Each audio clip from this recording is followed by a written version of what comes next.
en tu carita. Hoy y mortifica. Y si te rascas porque te pica, ¿verdad? Hoy y mortifica. Así que búscate una pomadita. Hoy y mortifica. Oye, o échale salsita, échale salsita. ¡Qué hola! ¡Hacer qué hola! ¡Qué hola!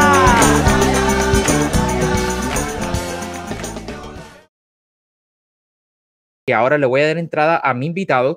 Es para mí una de las personas muy inteligentes, sabe mucho de política y de verdad es un placer, sinceramente, tenerlos aquí con nosotros. Ya dije que lo había visto cuando yo era un bebé. No, mentira, eso Juan. No sé qué edad tiene Alex, pero me imagino que debe tener, no sé, ya si quiere me lo dice, si no está bien. Así que, señoras y señores, con todos ustedes, directamente desde Free State, Alex S. González. Buenas tardes. Saludos, buenas tardes. Saludos a ti, saludos a todos los amigos que están conectados a esta hora ahí a través de Facebook. Pues muchísimas gracias. Gracias, Alex, por aceptar nuestra invitación. Es un reverendo placer tenerte aquí con nosotros. Yo siempre hago encuestas, pero hoy no tenía qué encuesta hacer. Y entonces la encuesta, digo, bueno, voy a hacer una encuesta cualquiera aquí y puse la siguiente encuesta. Dice así la encuesta: ¿quién es más popular, Alex o Darwin? Sí, no, no, mentira, es broma. No, mentira, es broma. No hice esa encuesta, era una forma para joder contigo. Es decir, para intercambiar así. Recuerda que nosotros siempre estamos jodiendo en el WhatsApp. Para romper el hielo. Para romper el hielo, sí, porque es primera vez que nos vemos en cámara. Habíamos chateado mucho por WhatsApp, pero es primera vez que nos vemos en cámara. Alex, deja hacerte esta pregunta porque tengo curiosidad. ¿Por qué o tu fanpage o tu canal de YouTube se llama Free State? Free State. Bueno, por dos razones. Una, porque Alex S. González está quemado ya. Es decir, a mí me tienen achicharrado en las redes, ¿no? Entonces, cuando ponen Alex S. González, me buscan, me encuentran, me censuran, etc. Entonces yo dije, ¿sabes qué? Lo voy a hacer menos personal. Voy a buscar un nombre que tenga pegada, que tenga un mensaje y que signifique algo. Entonces, yo soy admirador de la revolución que hubo aquí en Estados Unidos, la guerra civil, y en los estados del sur donde se practicaba la esclavitud, habían condados que se llamaban los Free States, que eran condados que lograban separarse del gobierno y abolir la esclavitud. Entonces me pareció un término muy bueno, con un mensaje político, con un mensaje libertario, conservador, republicano. Yo soy republicano. Y, por supuesto, eso me pareció que era un nombre espectacular, ¿no? Entonces dije, bueno, vamos a quitar a Alex S. González, vamos a poner Free State, porque para ver si nos quitamos un poco de mirada de arriba. Oye, me gustó la foto esa así, parado así, como mirando no sé si con tus espejuelos o con tus gafas, ¿sí? A ver, esa es la foto que y con la corbata roja de republicano, ¿eh? Sí, claro, republicano. Fíjate qué cosa, ¿no? Que aquí en Estados Unidos el color rojo no es símbolo de comunismo, sino todo lo contrario, símbolo de la derecha. Oh, wow. Mira, eso es bueno saberlo. El Partido Republicano es el Partido Rojo.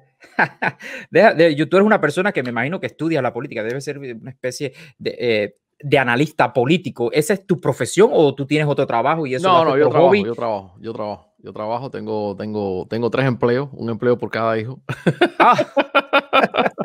¿Tienes 3 hijos?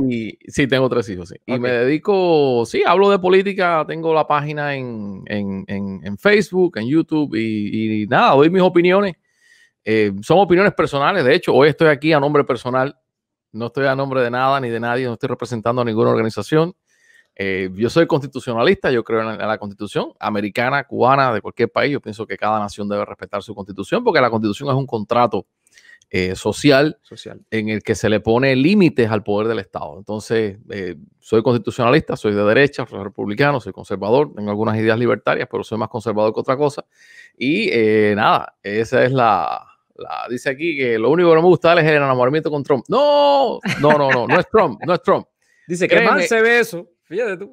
Sí, no, créeme, como dice, bueno, hay una canción que dice, no es el cantante, es la canción. Okay. No es Trump, es lo que representa. Ok, claro, porque eres republicano. Oye, estamos viviendo momentos tensos en la humanidad actualmente con el COVID-19 o coronavirus, como también se conoce. te voy a hacer esta pregunta para que me des un poco para entrar en calor. Sí. ¿Tú crees que los chinos crearon este COVID-19 para desestabilizar el mundo y emerger como la nueva potencia por encima de los Estados Unidos? Yo no creo que los chinos hayan creado el virus. Yo no creo que ellos hayan creado el virus. Creo que sí lo manipularon. Es decir, hay evidencias de que sí hubo manipulación en este laboratorio de Wuhan, en China.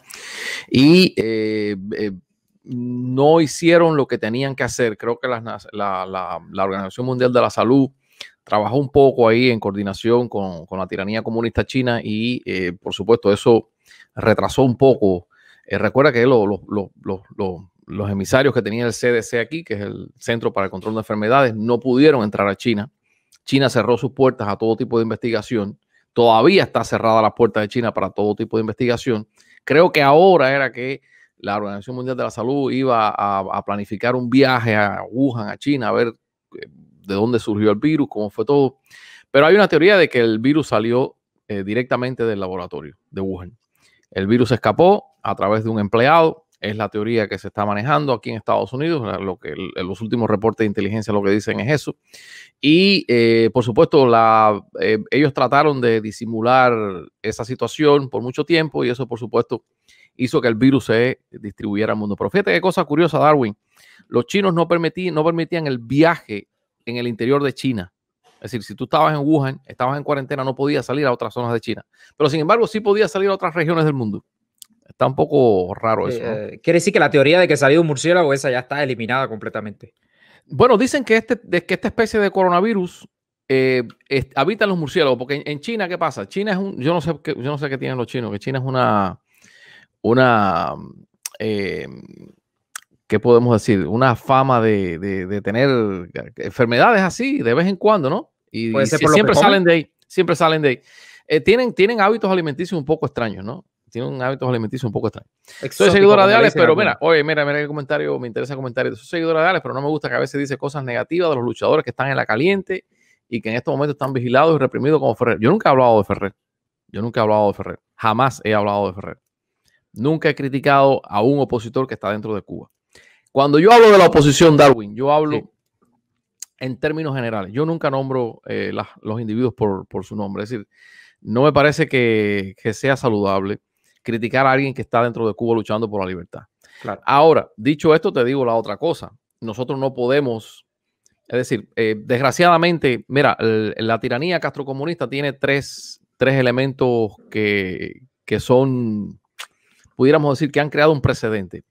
Y desgraciadamente, desafortunadamente, a veces la oposición copia este modus operandi. Mira, la tiranía tiene un poder monolítico.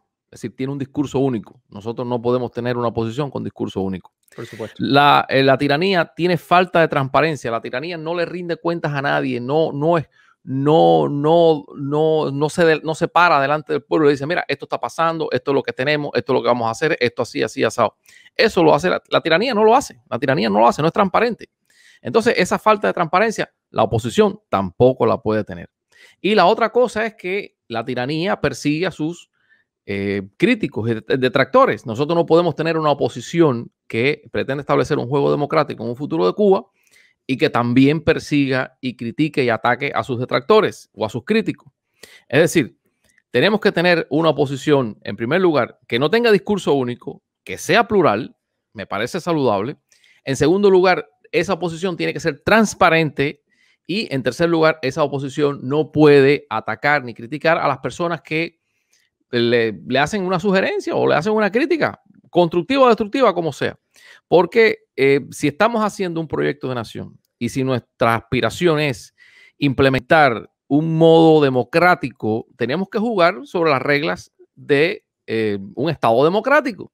Sí, y en las reglas del Estado democrático existe la pluralidad, existe la transparencia y existe la crítica. Sí, eso es parte del... Sí, te iba a hablar de eso porque, mira, por ejemplo, la dictadura de Cuba, yo le llamo dictadura, bueno, tú lo puedes llamar como tú quieras, la dictadura de Cuba aplica el estado de excepción, es decir, ellos siempre están con esa amenaza del imperialismo sobre, es decir, sobre Cuba, sobre, por supuesto, el gobierno de Cuba, de que nos van a invadir, por lo tanto, aplica el estado de excepción que le da ciertos y determinados poderes para reprimir a todas aquellas personas que ellos piensan que son agentes de, es decir, que están infiltrados dentro de Cuba.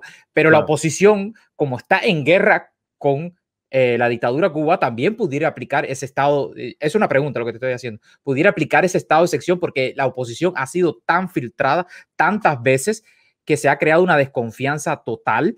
Entonces, a lo mejor esa pudiera ser una especie de reacción sobre la oposición, sobre a veces con determinados comportamientos, es decir, bueno, este parece un infiltrado, este no. ¿Qué tú me puedes decir de eso? Sí, pero es que quien decide lo que somos, la naturaleza de lo que somos, no puede ser la tiranía. Es decir, si nosotros tenemos una vocación democrática, si tenemos una vocación pluralista, si tenemos una vocación, vamos a ver, por ejemplo, en Canadá, en Estados Unidos, son países libres, España, Francia, Inglaterra, nómbralo, Italia. Existe la oposición es necesaria. Y no solamente necesaria, la contabilidad es necesaria. El llamar a contar es necesario. La crítica es necesaria. Es decir, yo no veo cómo si nosotros queremos establecer un juego democrático, nosotros no podemos permitir que sea la tiranía la que nos imponga a nosotros cómo tenemos que actuar. Nosotros, si vamos a hacer un juego democrático, debemos hacerlo sobre las reglas y las bases de la sociedad occidental, que es básicamente la democracia. Entonces, la democracia está basada en eso. Yo estoy en apertura, pluralidad, transparencia y tolerancia con los críticos. Es decir, esas son las tres bases de la democracia. Yo estoy totalmente de acuerdo contigo. De hecho, este espacio es de eso. Yo traigo a todo el mundo aquí para que hable, claro. Porque no es decir, yo no juzgo a nadie, pero solamente quería decir, acotar algo. Recuerda siempre que en Canadá o en Estados Unidos existe la oposición, se critican unos a otros, pero no existe una dictadura como existe en Cuba. Eso pudiera un poco afectar la oposición y decir, acotarse a ciertas y determinadas, quizá la oposición en Cuba se adapte a dentro de una dictadura que es totalmente diferente, una oposición dentro de una democracia. Es decir, son dos oposiciones totalmente diferentes. A una se respeta, a la otra no, a una se filtra, a la otra no. Es decir, hay un poco de contrapeso en cuanto a eso, pues quizás por eso la oposición en Cuba reacciona así, de esa manera. A ver, vamos a ver, te repito la idea. Nosotros no podemos permitir que la tiranía nos diga cómo tenemos que actuar. Si la tiranía tiene su comportamiento, porque es un comportamiento tiránico, estalinista, marxista, esa es la vocación de ellos, eso es lo que se dedican ellos, eso es lo que hacen ellos, eso es lo que son ellos, esa es su naturaleza. Ahora, ¿cuál es nuestra naturaleza? Bueno, somos pluralistas, somos abiertos, somos transparentes, aceptamos la crítica, aceptamos el diálogo. Entonces, eso me parece que esos valores democráticos, porque ¿qué estamos haciendo ahora, Darwin? Estamos haciendo un ejercicio. Mira, esto que tú estás haciendo aquí es un ejercicio democrático, un ejercicio de libertad. Y tú no puedes decir, no, yo no voy a invitar a fulano, yo no voy a invitar a Mungano, yo no voy a hacer esto, yo no voy a hacer aquello, porque entonces la tiranía o los Castro o el comunismo, no. Ellos tienen su naturaleza. Nuestra naturaleza es otra. Y si nosotros estamos haciendo este juego democrático, estamos practicando, si nosotros estamos practicando a construir una nueva nación, no podemos empezar con el pie izquierdo. No podemos hacerlo bajo las condiciones que establece una tiranía marxista, porque entonces, ¿cuál es el objetivo entonces de tener una oposición que no es transparente, que es monolítica, que no es plural, que no es diversa y que le cae a palos o asesina moralmente a todos aquellos que los critican? Es decir, y déjame decirte, y esto yo no soy político. Yo hablo de política, pero yo no soy político, yo no soy un político profesional. Hay personas que son políticos profesionales y que viven de eso. Yo te voy a poner un ejemplo. Un opositor cualquiera. Mencióname cualquiera. El que más te guste. No sé, uno solo, cualquiera. Que esté dentro de Cuba, fajado en la caliente, arriba, José Daniel Ferrer. Adentro o fuera. Vamos a coger al señor José Daniel Ferrer, ¿verdad? Sí. ¿Qué tal si mañana José Daniel Ferrer es el presidente de Cuba? ¿Bajo qué reglas va a operar el señor José Daniel Ferrer? Bueno, yo pienso que bajo la Constitución de 1940 ya pasaba por un gobierno de transición, es decir, todo ese proceso ya ha pasado, pero con una constitución que lo limite, que le limite el poder a él y que no solo a él, sino a todos los poderes, que hay una contraposición de los poderes, es lo que creo yo. Exactamente. Yo pienso que el poder no puede estar concentrado en una sola persona. Eso es absurdo completamente. No, por supuesto porque que no. El poder envicia, el poder corrompe.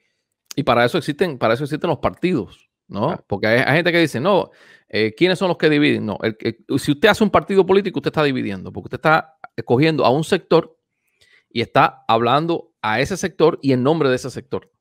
O sea, aquí en Estados Unidos hay miles de partidos políticos. Está el Partido Verde, está el Partido del Té, está el Partido Demócrata, está el Partido Republicano, está el Partido Libertario. Incluso dentro de los partidos hay 18 ramas. Por ejemplo, el Partido Republicano está partido en 18 pedazos. Y hay discusión entre todos. Mira, aquí hay una cosa, Darwin, que se hace, que se llama el Opposition Research. ¿Qué es el Opposition Research? Son políticos que le pagan abogados, le pagan así billetes, miles, hasta millones de dólares se gastan en esto. Para que le busque hasta el último. Eso es saludable, hermano, eso no es malo. Claro, claro. Eso no es malo. Eso es transparencia total. Si Ferrer va a ser presidente de Cuba, yo tengo que saber qué come Ferrer, dónde vive Ferrer, cuál es la finanza de Ferrer, qué pensaba Ferrer, qué delitos ha cometido Ferrer, cuál es la historia de Ferrer. Tengo que saberlo. Claro. Tengo que saberlo. Eso se llama Opposition Research. Sí. Y eso no es malo. Eso no es malo. Sí, claro. Antes de continuar, te quiero, muchas gracias al Canto del Canario, que se ha convertido en member de YouTube. Muchísimas gracias por su apoyo. Así que seguimos contigo, Ale. Ale, vamos a entrar en Cuba, porque me gustaría saber tu opinión de Cuba. Actualmente se han aplicado nuevas medidas económicas y una de las medidas que ha traído, por supuesto, la confusión y que todo el mundo ha entrado en pánico, algo que para mí no me entra en pánico, porque personalmente yo no, es decirte, yo de la dictadura creo cualquier cosa, es la tripartición de la economía. Es decir, la economía actual, la monetaria específicamente, se ha dividido en tres partes, en el CUP, el CUC y el USD. Entonces, imagínense ustedes, es decir, la familia, es decir, la base fundamental está dividida en tres. Tú en una cuadra puedes encontrar las tres clases sociales, por así decirlo, lo puedes encontrar en una cuadra, en un CDR, como se le llama en Cuba. Eso prácticamente es un apartheid para mí, personalmente. ¿Nos podías decir tú qué piensas sobre eso? Y bueno, el CUC para mí se creó para, ¿cómo se llama? Para cubrir la inflación que tenía el CUP, y ahora el USD es para cubrir la inflación del CUP y tratar de levantar la economía. ¿Qué tú piensas sobre eso? Eso es lo que pienso yo. Te dije a grandes rasgos lo que pienso yo. Es que mira, Cuba no tiene, vamos a partir de un hecho, Cuba no tiene economía.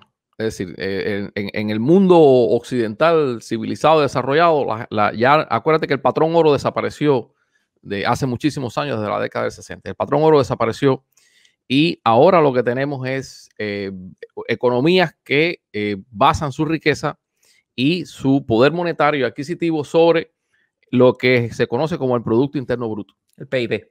Sí, cuanto más Producto Interno Bruto tenga una nación, más riqueza tiene. Entonces, Cuba no tiene riqueza ninguna. Cuba no produce nada, por eso es que Cuba no tiene moneda. Cuba no tiene una estructura monetaria. No la tiene. Cuba lo que hace es mover dólares, mover euros, mover libras esterlinas, mover plata ajena de otros países. Y desgraciadamente utiliza a los exiliados, a la diáspora, como fuente de riqueza primaria. El turismo internacional, etcétera, etcétera. Pero la fuente primaria de ingresos prácticamente de esa tiranía es el exiliado, es el que está en la diáspora. Entonces, no es un país con economía. Entonces, cada vez que ellos tiran un producto en la tienda, estos productos que tiraron ahora de las tiendas por dólares, por moneda libremente convertible, el dichoso MLC, ahí estamos comprando tú y yo, Darwin. Somos nosotros los que estamos comprando. El cubano no está comprando nada. Es la diáspora la que está comprando. Somos nosotros los que estamos comprando. Entonces, ¿en qué va a parar eso? Cuba es un estado parásito, un estado fallido, es un pedazo de tierra en medio del océano. Realmente ahí no hay nada literalmente salvable o rescatable. No hay economía, no hay infraestructura de ningún tipo. Entonces es un país que está infartado, como dijo George Bush en la década del 90. Es un país infartado, un país que está ahí en terapia intensiva, y como único sobreviven ellos es con los kilos que mandan que mandan los cubanos que están en la diáspora. Eso Ahí es todo lo que hay con sí, Cuba. me gustaría dividir eso en dos partes ahí, porque ahora mismo, es decir, lo que está de moda actualmente es que Cuba quiere vender la deuda.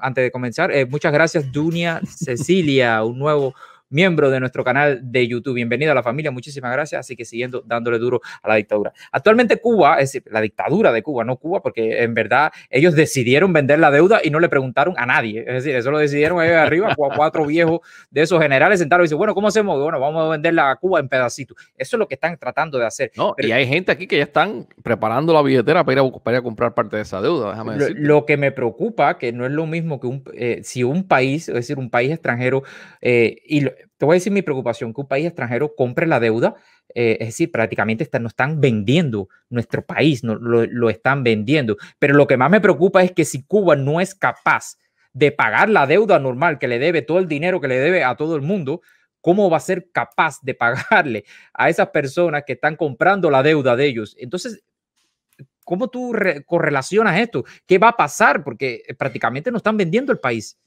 Bueno, yo no sé exactamente cuáles son las condiciones. Normalmente en un país libre las deudas se venden.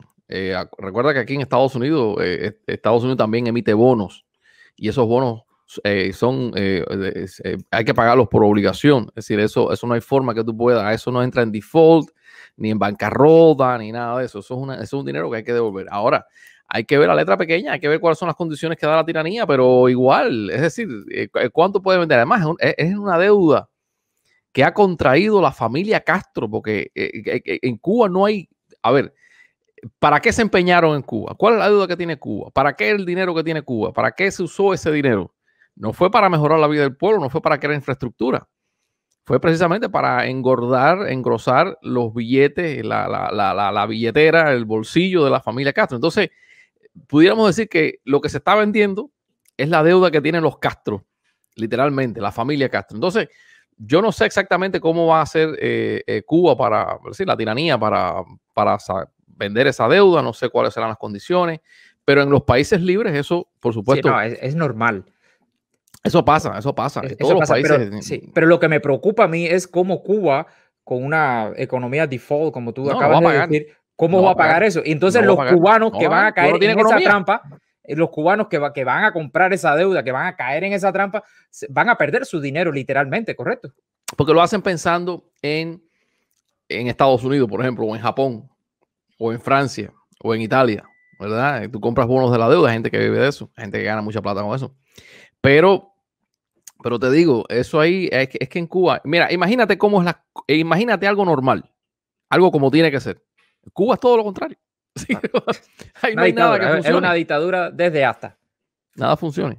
Ok, hablemos del embargo. Mira, es un tema caliente. A mí siempre me están hablando del embargo aquí y sé que tú tienes buenos conocimientos, me imagino, del embargo. Yo te voy a preguntar, te voy a tutear aquí con el embargo. Esas personas que son defensores del embargo y esas personas que están en contra del embargo, que a veces te encuentras personas incluso, fíjate lo interesante, que están en contra de la dictadura, pero están en contra del embargo. Así, lo que tengo entendido es que el embargo está codificado por el Congreso. Eso significa que ni el presidente puede quitar eso. ¿Cuáles son es decir, qué es lo que tiene que hacer Cuba para que ese embargo se retire?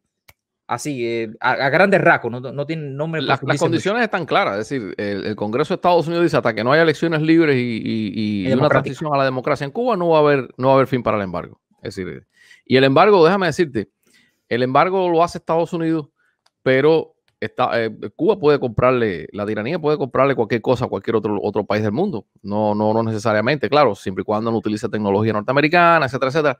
Pero ese embargo, mira, yo te voy a ser sincero, Darwin, yo ese embargo no le veo utilidad en algunos aspectos, pero en otros aspectos, mira, ¿qué tú haces con un embargo si aquí Miami está lleno de negocios de la tiranía? Que dan viajes, que mandan dinero. Exactamente. Entonces, de aquí mismo del río de Miami, lo que sale para Cuba son barcos llenos de contenedores para Cuba. El socio comercial número 1 de Cuba es Estados Unidos. No le puede pagar con crédito, le paga cash, pero es el socio comercial número 1. Es decir, yo no sé exactamente hasta qué punto ese embargo es eficaz porque hay forma de burlarlo y se burla todos los días. Literalmente, se burla todos los días. Es Dice, es lo que te puedo decir. dice Rolando Hernández, muchas gracias por esa donación, psicólogo. Dice, pero dejen a Cuba tranquila y no pidan más sanciones para el pueblo, que al final es el que sufre todas esas medidas. ¿Tú estás de acuerdo con eso? No, yo no estoy de acuerdo con eso. Yo creo que el pueblo está embarcado como quiera. Es decir, con dinero o sin dinero, el pueblo no va a ver la luz al final. Entonces, ¿tú no crees en la teoría de que si se quita el embargo, Cuba va a crecer esa abundancia económica que están diciendo estas personas? Mira, te digo una cosa, es todo lo contrario, Darwin. ¿Tú te acuerdas de los mercados? Mira, cada vez que alguna administración estadounidense le ha puesto la soga en el pescuezo a los tiranos, cada vez que Estados Unidos le ha apretado el pescuezo a los tiranos, es cuando mejor Cuba económicamente se pone. Porque entonces la tiranía afloja y da ciertas libertades al pueblo. Y entonces tuve cierta prosperidad. Mira, te voy a poner un ejemplo, los mercados libres campesinos. ¿Recuerdas eso? Ellos lo cerraban cada vez que ellos tenían bonanza económica y podían negociar con el extranjero y tener los billetes, los bolsillos llenos de plata. Entonces cogían y cerraban todos los mercados campesinos y aplicaban la ley Maceta y cogían y torturaban al pueblo y sacrificaban al pueblo. Y cuanto más se les aprieta, entonces ellos es cuando aflojan. Entonces, no, mercado campesino, vamos a sembrar la tierra, vamos a hacer esto, vamos a hacer lo otro. Y entonces tú ves más bonanza en los mercados internos cubanos. Y eso siempre ha sido así. Yo te digo, cuanto más se le apriete a la tiranía, mejor va a estar el pueblo de Cuba. Paradójicamente, pero es la realidad. Hay personas que dicen que cuando la tiranía afloja, es decir, y yo, qué bueno son la tiranía, aflojó. No, es que nunca tenía que haber estado apretado, ¿correcto? Exacto, exacto. Pero te digo, las poquitas libertades, por ejemplo, los paladares, no sé si te acuerdas de los paladares, sí. el mercado libre campesino, todo ese tipo, las poquitas libertades que han tenido los cubanos en estos 60 años han sido precisamente cuando más presión se le pone a ese régimen. Literalmente, Claro. literalmente. Es decir, cuando ellos ven la bonanza, te voy a poner un ejemplo, lo que pasó con Obama, las visitas de Obama. Obama fue allá, todo amor, paz y felicidad. ¿Qué cambió para el cubano, Darwin? ¿Qué cambió para el cubano? Nada. No cambió absolutamente nada. Ahora está Trump y están igual. Es decir, no depende de las circunstancias externas. Es decir, lo de Cuba no va a venir de afuera, ni la solución, ni el final, ni nada. Nada va a venir de afuera. Todo está y todo se cocina allá adentro.